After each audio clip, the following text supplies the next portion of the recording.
阴森可怖的气氛，这雷电交加的环境，还有这 BGM， 都奠定了我主人公小纯纯的悲壮。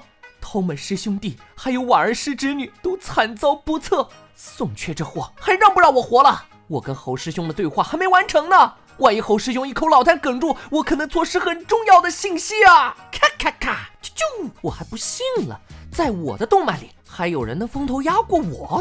好嘞，原本是想阻止他完成8层潮汐，结果丫还完成了快9层潮汐了。宋缺，有我小纯纯在，你休想筑基！搞定！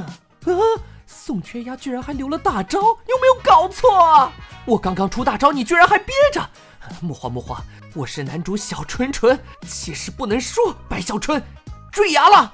主角一坠崖，绝招加反杀，水泽国度，给我起！没错，就是这样的光环，就是这样的万众瞩目。